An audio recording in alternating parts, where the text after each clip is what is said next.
Tihar jail में बंद है, लेकिन अब उनकी गिरती सेहत को इंडी ब्लॉक ने मुद्दा बना दिया है और इसी को लेकर आज इंडी ब्लॉक के जो तमाम नेता हैं वो जंतर मंतर पर रैली करने वाले। ये पूरी खबर देखिए इस रिपोर्ट में।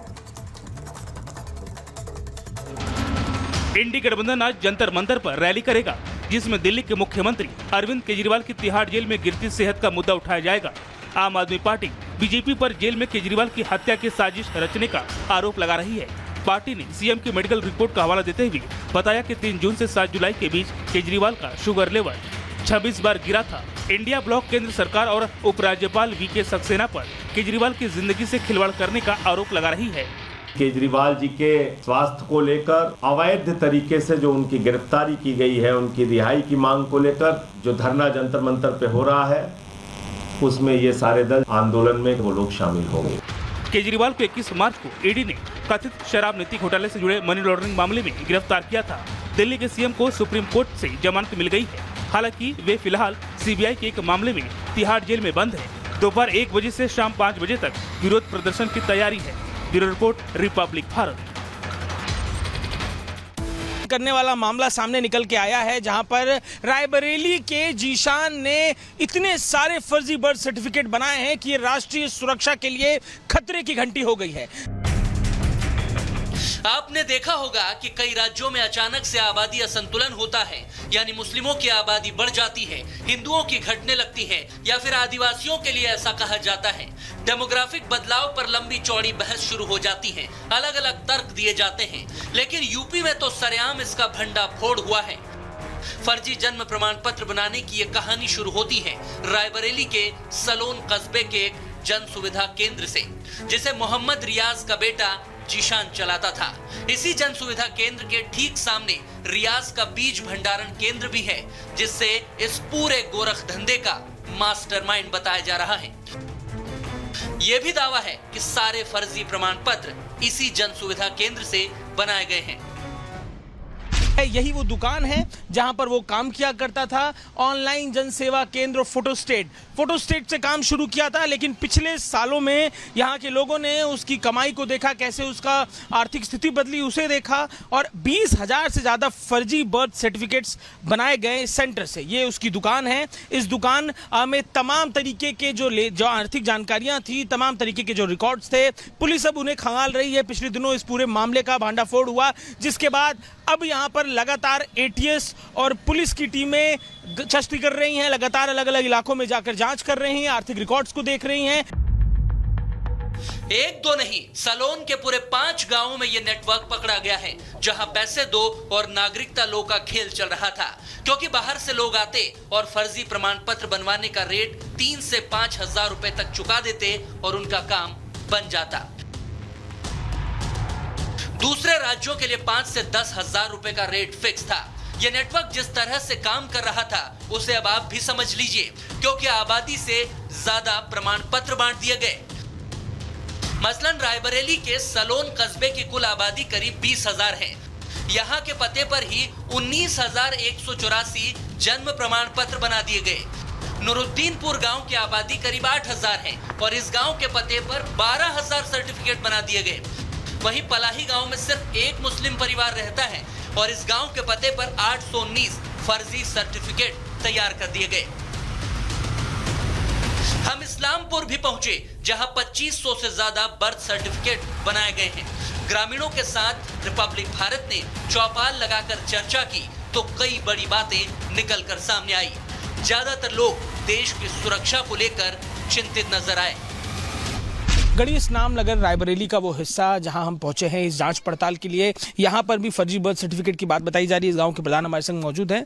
ये पूरे रायबरेली में फर्जी बर्थ सर्टिफिकेट की बात हो रही है, जरा बताइए आपके यहाँ का क्या आंकड़ा है? हमारे यहाँ का 265 जो है परिवार जो जन्म मृत्यु का पंजीयन रजिस्टर है, उसमें जन्म मृत्यु 265 पंजीकृत है, जो यहाँ के निवासी हैं, यहाँ के मरने वाले हैं।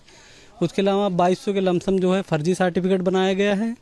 अब इसमें जो भी जिम्मेदार लोग हैं उनके खिलाफ कार्रवाई होनी चाहिए, जांच होनी चाहिए। ये बाहरी लोग जो हमारे गांव 2200 बना दिए गए हैं, ये कहाँ के हैं, कहाँ के रहने वाले, ये सारी चीज़ें क्लियर होनी चाहिए।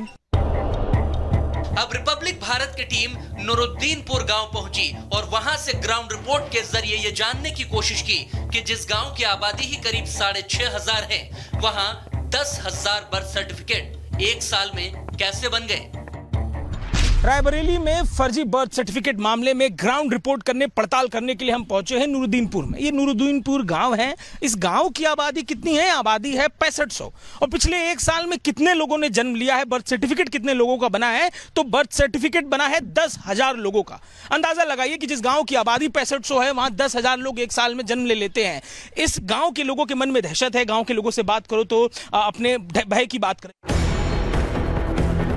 देखा आपने कैसे ये गोरख धंधा चल रहा है। प्रमाण पत्र पर एड्रेस में कोई घर का, वार्ड का नंबर ही नहीं है, बस गांव का नाम नूरुद्दीनपुर लिखा है।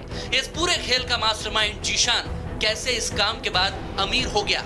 जिस शख्स के पिता सिनेमा हॉल में काम करते थे, आर्थिक तंगी थी, मगर अब जीशान ने 3 मंजिला घर खड़ा कर दिया है।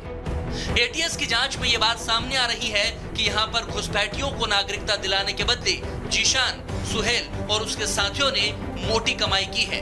रायबरेली और लखनऊ में लाखों रुपए की संपत्ति इसी के बदले बना ली है। रायबरेली में फर्जी बर्थ सर्टिफिकेट बनाने वाले जीशान की आर्थिक जो उन्नति है उसकी चर्चा काफी हो रही है। जब से उसने अपना काम साइबर कैफे से जुड़ा शुरू किया था, एकाएक आर्थिक स्थिति बदलती दिखी। और तस्वीर जरा उसके घर की देखिए। ये रायबरेली के आउटस्कर्ट्स में बना हुआ उसका घर है, जिस घर में अब आप देखेंगे कैसे व्हाइट हाउस की तरह इस घर को बनाया गया है। इस घर के आकार प्रकार को देखिए, कैसे इसे सुंदरता से बनाया गया है। अब पुलिस ने उसे गिरफ्तार कर लिया है, पुलिस इसकी तफ्तीश कर रही है। इस पूरे मामले में शिकायतकर्ता और इस मामले का खुलासा करने वाले इंद्रेश द्विवेदी से भी हमने जाना कि कैसे फर्जी प्रमाण पत्र के जरिए ये पूरा खेल चल रहा था। इस दुकान में अनजाने लोगों की भीड़ लगी रहती थी। कई बार लोकल लोगों से कोई मतलब ही नहीं होता था। बाहरी लोग आते थे, अपना जो है सिस्टम करवाते थे, चले जाते थे। ये सब चलता रहता था। देखिए, पहले तो जो वीडियो ने तहरीर दिया था थाने में, उस थाने में FIR तो हुई नहीं। बाद में उसमें फिर एक यहाँ ADO पंचायत जितेंद्र सिंह के नाम से तहरीर दर्ज की गई। उसके बाद इस पर पूरी कार्रवाई की गई है। ATS जांच कर रही है। इंद्रेश ने ही एक तरह से इस मामले की पोल खोली है। अब वो राष्ट्रीय एजेंसी से इस मामले की जांच की मांग कर रहे हैं, क्योंकि ये मुद्दा सीधे सीधे राष्ट्रीय सुरक्षा से जुड़ा हुआ है। क्योंकि कुछ घुसपैठिए चंद पैसे देकर भारत में बसने के लिए फर्जी प्रमाण पत्र तैयार करवा रहे हैं। ये जन प्रमाण पत्र से जो फर्जी जन प्रमाण पत्र बनाए जाते हैं, जो देश के बाहरी लोगों के हैं, अन्य प्रांतों के हैं, उनके जन प्रमाण मृत्यु से संबंधित है। इसमें कई गांव ऐसे हैं जहां जैसे गांव की संख्या अगर 1000 है तो वहां 2000 फर्जी जन प्रमाण पत्र बन चुके हैं। और इस मामले में ATS भी जांच कर रही है। और इसके पहले भी NIA भी एक गाँव पालीपुर आ चुकी है, जिसमें कहीं केरला में और कहीं कुछ कनेक्शन था, तो वो पहले से ही जाँच चल रही है उसमें। क्या बैन संगठन PFI यानी कि पॉपुलर फ्रंट ऑफ इंडिया भी इस बड़ी साजिश के तहत घुसपैठियों को भारत में बसाने का काम कर रही है? क्योंकि फर्जी प्रमाण पत्र मामले में इस फर्जीवाड़े का PFI कनेक्शन सामने आ चुका है। रायबरेली रैकेट के पीछे PFI का भी हाथ हो सकता है, क्योंकि कर्नाटक, केरल और मुंबई से इस मामले के तार जुड़ते हुए नजर आ रहे हैं। दरअसल कुछ दिनों पहले कर्नाटक पुलिस ने PFI के एक सदस्य को गिरफ्तार किया था। उस PFI सदस्य का फर्जी प्रमाण पत्र यही यानी कि रायबरेली के सेंटर से ही तैयार किया गया था। इस मामले में ग्राम विकास अधिकारी विजय सिंह यादव की यूजर ID और पासवर्ड का इस्तेमाल करके CSC संचालक जीशान, रियाज और सोहेल खान ने फर्जी प्रमाण पत्र बनाए।